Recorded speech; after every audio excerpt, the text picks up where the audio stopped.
Several years ago, hold off on the second one, Larry, just wait a minute.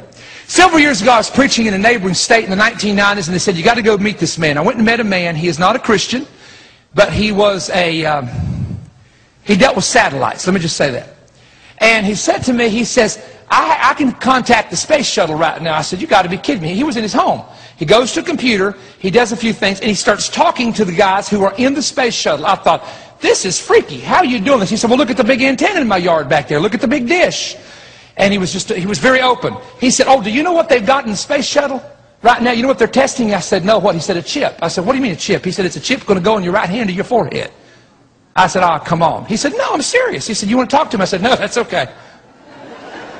I said, what are they doing? He said, well, they're doing some experiments with it. He said, it has a lithium battery in it. And he said, one day it'll be put in your hand, your forehead. You won't need money. You'll just scan your hand, or they'll scan over top of your head. I said, why the head? He said, well, some people don't have hands. I said, well, that's true. I hadn't thought about that. And he said, but anyway, it'll have information on it. And said, you won't have to have a credit card. You won't have to have money. He said, it's going to go to that. And this was 1996. So I always waited for somebody to give me more updated information. So I get a call. I get a call from a preacher friend of mine who is on a plane. I'm sorry, he had exited a plane. He said, I've got to call you, Perry. I've got to talk to you. So he called me from Florida. He said, I just got off a plane with a man.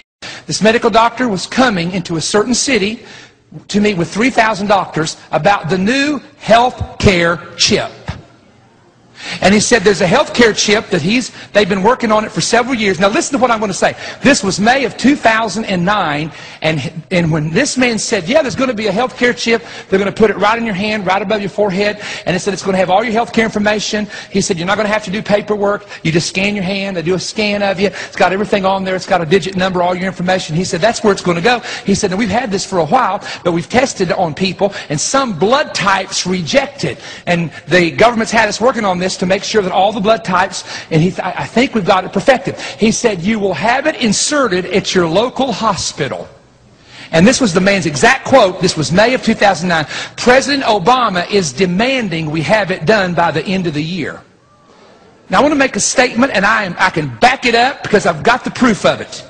The reason President Obama pushed health care through, absolutely demanding that it had to go through, was actually not just about caring for people who need health. It was about the health care chip. It is a tracking device. Now listen to me. And they make, the reason I know this, right here in Georgia, a man had a meeting with the company that was doing it, and they said, it's $10 a month. Add up $10 a month times 12 months, that's $120, add up over 300 million Americans who have to have it, and add that up, and they're going to make money off the chip.